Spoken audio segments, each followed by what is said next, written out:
ఈ week commoners performance అంత గొప్పగా ఏం లేదు. ఒక్కొక్కళ్ళు వాళ్ళ వర్స్ట్ టు ద కోర్ వాళ్ళ బిహేవియర్ అయితే ఉందన్నమాట. వాళ్ళు నచ్చినట్టు వాళ్ళు చేసుకుంటూ వచ్చారు. అండ్ వాళ్ళకి ఈ వీక్ చాలా కష్టంగానే ఉంది. ఎందుకంటే నలుగురు కామనర్స్ ఓటింగ్లోకి వచ్చారు, ముగ్గురు సెలబ్రిటీస్ ఓటింగ్లో ఉన్నారు. ఓకేనా, ముగ్గురు సెలబ్రిటీస్లోకి వచ్చరికి ఇద్దరు సెలబ్రిటీస్కి దుమ్ము లేపే ఓటింగ్ పడతా ఉంది. ఒక్క ఫ్లోరా సైని గారికి మాత్రమే అటు ఇటు ఓటు పడుతూ ఉంది. ఎప్పుడైతే వీక్ స్టార్ట్ అయినప్పుడు నామినేషన్స్ ఎపిసోడ్ స్టార్ట్ అయిందో, ఎపిసోడ్ స్టార్ట్ అయినప్పుడు మనీష్ మొదటి నామినేషన్ ఎప్పుడైతే చేశాడో అక్కడి నుంచి తర్వాత కామనర్స్ అందరూ వరుస పెట్టి నామినేట్ చేస్తున్నప్పుడు మనీషు నెక్స్ట్ ప్రియా, నెక్స్ట్ వచ్చేసరికి మాస్క్ మ్యాను, ఈ ముగ్గురు, ఈ డెమోన్ పవన్, ఈ నలుగురు మీద ఒక తీవ్రమైన నెగిటివిటీ అనేది స్టార్ట్ అయింది. సో వీళ్ళల్లో మనీష్ మీద పీక్స్లో నెగిటివిటీ ఉంది. అండ్ నెక్స్ట్ నిన్న మొన్న ప్రియా మీద అయితే అసలు మామూలు కూడా కాదు. ప్రియా హౌస్లో నుంచి వెళ్ళిపోవాలని చెప్పి ఏ ప్రోమో వచ్చినా అవ్వచ్చు, ఏ రీల్ అవ్వచ్చు, ఏదైనా బిగ్ బాస్ కంటెంట్ ఏదైనా అవ్వచ్చు, irrespective of any content big boss related ఏదైనా కానీ అది ట్రోల్ అయినా అవ్వచ్చు, Priya elimination button, Priya eliminate అవ్వాలి, ఇదే కనిపిస్తూ ఉందన్నమాట. సో ఇంత దారుణమైన రేంజ్లో ఉన్నప్పుడు సింగిల్ ఎలిమినేషన్, డబుల్ ఎలిమినేషన్ అని చెప్పి చాలామంది మిస్లీడింగ్ ఇన్ఫర్మేషన్ పెడతా ఉన్నాడు. సింగిల్ ఎలిమినేషన్ మాత్రమే ఉంటుంది, డబుల్ ఎలిమినేషన్ లేదు, బొక్క లేదు, సింగిల్ ఎలిమినేషన్ మాత్రమే ఉంటుంది. ఆ సింగిల్ ఎలిమినేషన్ ఎవరు అనేది కూడా చాలా క్లియర్గా అర్థమవుతుంది. అంటే యాజ్ పర్ ద స్టాట్స్ కనిపిస్తుంది అంటే ప్రియా బాటంలోనే ఉంది, ప్రియా చాలా బాటంలో ఉంది. అండ్ ప్రియాకి దగ్గరలో కూడా మనీష్ అయితే ఉన్నాడు. కాకపోతే ప్రియా ఎలిమినేట్ అవ్వడానికి ఛాన్సెస్ చాలా కనిపిస్తూ ఉన్నాయి. రేపు పొద్దునకి క్లియర్ పిక్చర్ వచ్చేస్తుంది. సో రేపు పొద్దునకి మనం ఎలిమినేషన్ అప్డేట్ పెట్టేయచ్చు. ఫ్లోరా గారికి ఓటింగ్ పడుతుంది. సో ఫ్లోరా గారు హౌస్లో ఉండాలి అని చెప్పి ఎప్పుడైతే బర్నీ గారికి కానీ సుమన్ శెట్టి గారికి ఓటింగ్ పడుతుందో తనూజ ఓటింగ్ అవ్వచ్చు, ఇమాన్యుల్ ఓటింగ్ అవ్వచ్చు, రితు ఓటింగ్ అవ్వచ్చు. సో వీళ్ళందరి ఓటింగ్, సార్ రితు ఓటింగ్ పక్కన పెడితే తనూజ ఓటింగ్ అవ్వచ్చు, ఇమాన్యుల్ ఓటింగ్ అవ్వచ్చు, రాము రాథోడ్కి ఎంతో కొంత ఓటింగ్ వచ్చి ఈ సెలబ్రిటీల ఓటింగ్ అంతా సెలబ్రిటీకే పడాలి. సో కామనర్స్ నుంచి పక్కా ఒకరు వెళ్ళిపోవాలి. కామనర్స్ ఒకరి నుంచి ఒకరు వెళ్ళిపోతేనే ఆ కామనర్స్లో భయం వచ్చింది. ఆ కామనర్స్ కళ్ళుకి నెత్తికెక్కిన కళ్ళు కొంచెం నేల మీదకి వస్తాయి అని చెప్పి ఆడియన్స్ ఫీల్ అవుతూ ఉన్నారు, మెజారిటీ ఆడియన్స్ ఫీల్ అవుతూ ఉన్నారు. సో ఆ మెజారిటీ ఆడియన్స్ ఫీల్ అయ్యేదాన్ని బిగ్ బాస్ టీమ్ క్యాచ్ చేసి కామనర్స్లోంచి ఒకరిని ఎలిమినేట్ చేయాలి అని అనుకున్నప్పుడు మాస్క్ మ్యాన్ చాలా దగ్గరగా కనిపిస్తూ ఉన్నాడు, మనీష్ చాలా దగ్గరగా కనిపిస్తూ ఉన్నాడు, ప్రియా చాలా దగ్గరగా కనిపిస్తూ ఉంది. వీళ్ళ ముగ్గురు గురించి మాట్లాడుకుంటే మాస్క్ మ్యాన్ ఎందుకు అంటే, మాస్క్ మ్యాన్ ఎప్పుడైతే నాకు సార్ ఆ ఎపిసోడ్ చూపెట్టాడో, ఆ వీడియో ఎప్పుడైతే చూపెట్టాడో అక్కడి నుంచి మాస్క్ మ్యాన్ పతనం స్టార్ట్ అయింది. పర్ఫార్మెన్స్ పతనంలోకి డౌన్ అయిపోతూ ఉంది. అండ్ నెక్స్ట్ తన మాటలు కానీ, తన బిహేవియర్ కానీ, తన యాటిట్యూడ్ కానీ కంప్లీట్గా డౌన్ అయిపోతూ ఉంది. ఒక్క నామినేషన్స్ రోజు మాత్రమే మాస్క్ మ్యాన్ ఓపెన్ అప్ అయ్యాడు. నిన్న ఈ రోజు అవ్వచ్చు, ఆయన పర్ఫార్మెన్స్ కానీ ఆయన ప్రజెన్స్ కానీ చాలా తక్కువ ఉందన్నమాట. మాస్క్ మ్యాన్ హౌస్లో చాలా సైలెంట్ అయ్యాడు. ఎంత సైలెంట్ అయ్యాడంటే అతను ఓటింగ్ కూడా అంత సైలెంట్గా కనిపిస్తుంది. అండ్ మాస్క్ మ్యాన్కి అంత పెద్ద ఫ్యాన్ బేస్ ఏమీ క్రియేట్ అవ్వలేదు. ఒకవేళ మాస్క్ మ్యాన్ హౌస్లో ఉన్నాడు అంటే, మాస్క్ మ్యాన్ హౌస్లో సర్వైవ్ అవుతున్నాడు అంటే బికాస్ ఆఫ్ మాస్క్ మ్యాన్ ఏదో చేయగలుగుతాడు, మాస్క్ మ్యాన్ ఏమైనా గొడవలు పెట్టుకోగలుగుతాడు, మాస్క్ మ్యాన్ బిహేవియర్ని బట్టి, మాస్క్ మ్యాన్ మూడ్ని బట్టి, మాస్క్ మ్యాన్ తను తీసుకునే డెసిషన్స్ని బట్టి గొడవలు క్రియేట్ అవుతాయని బిగ్ బాస్ టీం నమ్మితే మాస్క్ మ్యాన్ ఈ వీక్ హౌస్లో ఉంటాడు.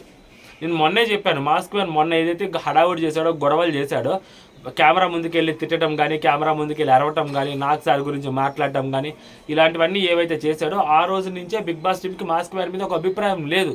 Maybe later and mask man అలాంటివి చేసిన తర్వాత బిగ్ బాస్ అంటే స్పృహ వచ్చింది కదా, స్పృహ లేనప్పుడు పిచ్చిగా బాగుతాం. మన స్పృహ వచ్చిన తర్వాత మనం కంట్రోల్గా ఉంటాం కదా. సో ఎప్పుడైతే తెలివి వచ్చింటుందో, అరే అనవసరంగా మాట్లాడుతున్నామేమో, బొక్క ఎందుకు వచ్చిన కూడా తిని పారదొప్పితే పోతే ఇన్నిసార్లు చెప్పాడు బిగ్ బాస్, పంపించి పారదొప్పుతాడన్న తెలివి మాస్క్ మ్యాన్కి వచ్చి ఉండొచ్చు. అందుకనే మాస్క్ మ్యాన్ తనూజ చెప్పంగానే నేను సంవత్సరమైనా ఉంటాను అని చెప్పిన మాస్క్ మ్యాన్ వెంటనే తనూజ చెప్పిన వెంటనే తిన్నాడంటే భయం. ఎందుకంటే బిగ్ బాస్ ఎలిమినేట్ చేయగలుగుతాడేమో అని భయం. సో అండ్ అతను ఇన్స్టాగ్రామ్ అకౌంట్ చూసినా కూడా, ఫస్ట్ ఇన్స్టాగ్రామ్ అకౌంట్ లేదు, ఇప్పుడు ఇన్స్టాగ్రామ్ అకౌంట్ క్రియేట్ అయింది. దాంట్లో మాస్క్ మ్యాన్కి పెద్దగా సపోర్ట్ ఉన్నట్టు లేదు. ఓకేనా, మాస్క్ మ్యాన్ ఎలిమినేషన్ చాలా దగ్గరగా ఉన్నాడు. దాని తర్వాత మర్యాద మనీష్. సో మర్యాద మనీష్ ఏంటంటే తన నెగిటివిటీ అంటే తను టూ మచ్ యాటిట్యూడ్ తోటి కానీ, టూ మచ్ బిహేవియర్ తోటి నెగిటివిటీ లేదు. కాకపోతే తన ప్లాన్లన్నీ రివర్స్ అవుతున్నాయి. అండ్ తను అనుకున్నట్టు జరగట్లేదు. తను ఏదో ఊహిస్తున్నాడు, ఇక్కడ ఏదో జరుగుతుంది.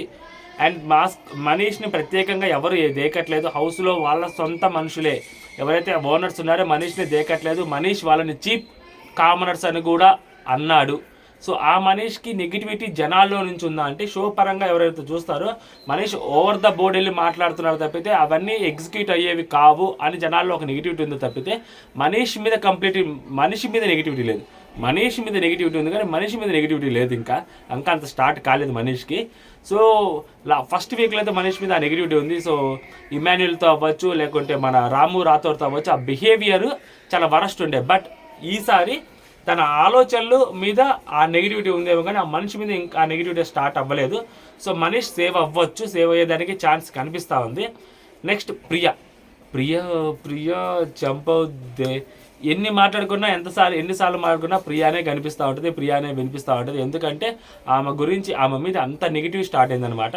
సో నాతోటి ఇన్స్టాగ్రామ్లో మాట్లాడే వాళ్ళు ఎస్పెషల్లీ యూఎస్ ఆడియన్స్ లేడీస్ వాళ్ళు చెప్తుంది ఏంటంటే, సార్ ఇన్ని సీజన్లు చూసాం కానీ సెలబ్రిటీస్లో కూడా ఇంత దారుణంగా మాట్లాడే వాళ్ళని, వాయిస్ రేజ్ చేసే వాళ్ళని చూసాం కానీ ఇంత వరస్ట్గా మాట్లాడే వాళ్ళని, ఇంత నసగా బిహేవ్ చేసే వాళ్ళని, ఇంత ఇరిటేటివ్గా మాట్లాడే వాళ్ళని ఫస్ట్ టైం చూస్తున్నాం సార్. మేము తెలుగు బిగ్ బాస్ ఇన్నిసార్లు చూసాము, ఫస్ట్ టైం మాకు కనిపిస్తున్నారు, ఈ పర్సన్ కనిపిస్తున్నారు, వీళ్ళు అక్కా చెల్లెలు ఇద్దరు కనిపిస్తూ ఉన్నారు. సో శాకిని డాకిని నేను ఎవరి పేరు పెట్టాలో మాకు తెలియదు కానీ ఈ పేరుని తెగ యూజ్ చేస్తున్నారు అబ్బా, శాకిని డాకిని. సో శాకిని డాకినీలో ఈ అమ్మాయి నామినేషన్స్లోకి వచ్చింది కాబట్టి ఓటింగ్ కూడా చాలా తక్కువగా పడుతుంది కాబట్టి ఈ డాకినీని ఎలిమినేట్ చేసేసేదానికి బిగ్ బాస్ చూస్తున్నాడు. అండ్ ఆడియన్స్ కూడా అదే కోరుకుంటా ఉన్నారు. ఈ అమ్మాయి ఎలిమినేట్ అయిపోతే హౌస్లో సగం ఆ నస తగ్గిద్ది, ఆ సగం ఇరిటేషన్ తగ్గుతుంది. అప్పుడు లైవ్ చూడొచ్చు ఎక్కువగా. అంటే లైవ్కి ఎంతో కొంత ఒక ఆడియన్స్ ఉంటారు. ఎపిసోడ్కి ఉన్నంత ఆడియన్స్ లైవ్కి లేకపోవచ్చు, బట్ లైవ్కి అంటూ ఒక సెట్ ఆఫ్ ఆడియన్స్ ఉంటారు.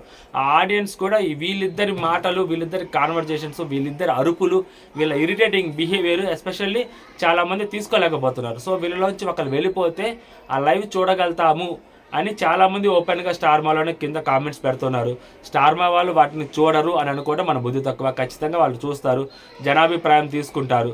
సో ఎవరు బిగ్ బాస్కి అనర్హులు అంటే ఇంకా బిగ్ బాస్ చూడరు, ఇంకా వీళ్ళు ఎక్కువగా ఉంటే బిగ్ బాస్ మీదే నెగిటివిటీ వచ్చింది. దాంతోపాటు ఆ కంటెస్టెంట్ మీద కూడా నెగిటివిటీ వచ్చింది.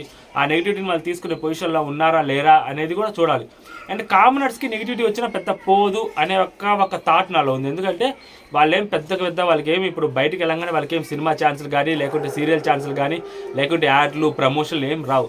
వాళ్ళకి బాగా సక్సెస్ అయ్యి టాప్ 5లోకి వెళ్ళి విన్నర్ అయితే తప్పితే నార్మల్గా ఏ వీక్ ఆ వీక్ వెళ్ళిపోయే వాళ్ళు ఇన్స్టాగ్రామ్లో మేబీ వాళ్ళకి ఏమన్నా ఆ ఫాలోవర్లు పెరుగుతారేమో కానీ ఇప్పటికే పెరుగుతూ ఉన్నారు తప్పితే దానివల్ల వాళ్ళకి చిన్న చిన్న బ్రాండ్లు అయితే వస్తాయి కానీ వాళ్ళకేమి పెద్ద క్యారియర్ ఉంటుంది ఆ సినీ ఇండస్ట్రీలో అంటే లేదు.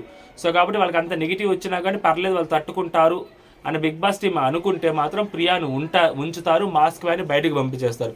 మాస్క్ మ్యాన్ని బయటకు పంపించేదానికి 2 కారణాలు. ఒకటి ఓటింగ్ అనేది పెద్ద కారణము, రెండోది మెయిన్ కారణము. సో ఏవైతే ఆ రోజు మనోడు కెమెరాస్ ముందుకెళ్ళి మాట్లాడారు, ఈవెన్ దో బిగ్ బాస్ మనోడిని పిలిచి మాట్లాడిన తర్వాత మనోడికి రాము రాథోడ్ని అసైన్ చేసిన తర్వాత కూడా మనోడు చాలా ఎక్కువ చేశాడు. ఆ ఎక్కువ చేసిన దానికి మూల్యం మనోడు చెల్లించుకోక తప్పదని నాకు అనిపిస్తూ ఉంది. అదర్వైజ్ మాస్క్ మ్యాన్ కాదు అనుకుంటే మాత్రం ప్రియా బయటికి వెళ్ళాల్సిన అవసరమే ఉంది. అండ్ డెమోన్ పవన్ వెళ్ళాడు. ఎందుకంటే డెమోన్ పవన్ ఇప్పుడిప్పుడే రితుకి తనూజ ఇమాన్యుయల్ మధ్య గొడవలు జరుగుతున్నాయి. వాళ్ళ మధ్య సపరేషన్ అనేది క్రియేట్ అవుతుంది. అలా ఆ సపరేషన్ క్రియేట్ అయినప్పుడు అది రైవల్రీ కింద కనెక్ట్ అవుతుంది. సో వాళ్ళు దూరం జరగాల్సిన అవసరం వచ్చినప్పుడు ఇంకా డెమోన్ పవన్ లోపల ఎంతకాలం ఉంటే సో మన రితు చౌదరికి అంత మాట్లాడడానికి ఛాన్స్ ఉంటుంది, వీళ్ళతో అంత డిస్టెన్స్ రావడానికి కూడా ఛాన్స్ ఉంటుంది. కాబట్టి సో డెమోన్ పవన్ బయటకు వెళ్ళే ఛాన్సే లేదు. వెళ్తే మాస్క్ మ్యాన్ వెళ్ళాలి, లేదంటే ప్రియా వెళ్ళాలి. వీళ్ళిద్దరిలో ఎవరైతే వెళ్తారు అనేది మనం రేపు పొద్దున్నే ఫస్ట్ వీడియో మనమే పెడతాము. సో ఆల్రెడీ రెడీగా ఉంది. రెండు తమ్నైల్ చేసి పెట్టుకోండి ఎవరి కోసం అనేది. మాస్క్ మ్యాన్ కోసం అయితే తమ్నైల్ కూడా చేయాల్సిన అవసరం లేదబ్బా. నేను మొన్న ఏదైతే చెప్పానో మాస్క్ మ్యాన్ ఎలిమినేటెడ్ అని అదే పక్కా, ఇంకా దానికి ఇంకా తిరిగే లేదు మాస్క్ మ్యాన్ది. బట్ ప్రియాది రాత్రికి రెడీ చేయాలి, మంచి ఏదైనా పెట్టుకొని ప్రియా కోసం రెడీ చేయాలి తమ్నైల్. సో వీళ్ళిద్దరిది కాకుండా అవుట్ ఆఫ్ ద బాక్స్ ఎవరైనా వచ్చారంటే మాత్రం ఫ్లోరా గారి కోసం కూడా రెడీ పెట్టుకోవాలి. వీళ్ళ ముగ్గురు కోసం రెడీగా పెట్టుకోవాలి. చూద్దాం. ఇప్పటి వరకు అయితే మాత్రం నాకు అనిపిస్తుంది ప్రియా కోసం చేసుకుంటే సరిపోతుందేమో అని అనిపిస్తుంది. చూద్దాం ఎవరు ఎలిమినేట్ అవుతారనేది. బట్ డబుల్ ఎలిమినేషన్ అయితే లేదు, సింగిల్ ఎలిమినేషన్ మాత్రమే ఉంది. అదనమాట నేను చెప్పాలనుకుంటుంది. మాస్క్ మ్యాన్ సైలెంట్గా ఉన్నాడు, ఓటింగ్ కూడా సైలెంట్గానే ఉంది. ప్రియా వైలెంట్గా ఉంది లోపల, బట్ ఓటింగ్ సైలెంట్గా ఉంది. ఇదన్నమాట సంగతి. ఫ్లోరా గారు సైలెంట్గా ఉన్నారు, ఓటింగ్ కూడా సైలెంట్గా ఉందా అంటే లేదు, కొంచెం కనిపిస్తూ ఉంది ఫ్లోరా గారు ఓటింగ్. ఎందుకంటే కామనర్స్ మీద ఆడియన్స్ అంత వ్యతిరేకత చూపెడుతున్నారు, కామనర్స్ మీద ఆడియన్స్లో అంత నెగిటివిటీ అనేది క్రియేట్ అయ్యిందనమాట. కామనర్స్ నుంచి ఒకళ్ళు వెళ్ళకపోతే, సెలబ్రిటీస్ నుంచి ఇంకొకళ్ళు వెళితే అసలు బిగ్ బాస్ కూడా మేము చూడము అనేవాళ్ళు కూడా చాలామంది ఉన్నారనమాట. ఆ రేంజ్ నెగిటివిటీ స్టార్ట్ అయింది. అండ్ ఆ రేంజ్ ఇరిటేషన్ కామనర్స్ ఆడియన్స్కి తెప్పిస్తున్నారు వాళ్ళకి తెలియకుండానే. వాళ్ళకి చెప్పాలి, ఆ చెప్పేదానికి వాళ్ళకి హింట్స్ ఇచ్చినా కూడా వాళ్ళు తీసుకోలేకపోతున్నారు. ఒక ఎలిమినేషన్ చేసి చూపిస్తే అప్పుడు వాళ్ళలో ఒక భయం అనేది క్రియేట్ అవుతుంది. ఎలిమినేషన్ అనేది జరగకపోతే వాళ్ళు ఇంకా అలాగే నసపెడుతూనే ఉంటారు. వాళ్ళు పట్టిన కుందేలకి 3 కాలు అనుకునే రకం అనమాట. అది ఆడియన్స్కి అనవసరం. ఎందుకంటే శ్రీజ విషయంలోనే 2 గంటలు దాదాపు నామినేషన్ చేసింది అమ్మాయి. 2 నుంచి 3 నిమిషాలు చూపించారు ఆ నామినేషన్. అనవసరం కదా ఫుటేజీ, లైవ్ ఫుటేజీ. సో అందుకనే వాళ్ళకి ఒక టచ్ ఇస్తే కానీ వాళ్ళు మాటల్లోకి రారు, దారిలోకి రారు అని బిగ్ బాస్ టీం నమ్ముతుంది. సో మీరెవరు అనుకుంటున్నారు అనేది కూడా కామెంట్ చేయండి, మనం రేపు పొద్దున రివీల్ చేద్దాం. ఓకే, మన ఛానల్ ఎవరైనా కొత్తగా చూస్తుంటే ప్లీज़ సబ్స్క్రైబ్ करो, लाइक करो, वीडियो ने शेयर करो, अंते करो. जय हिंद.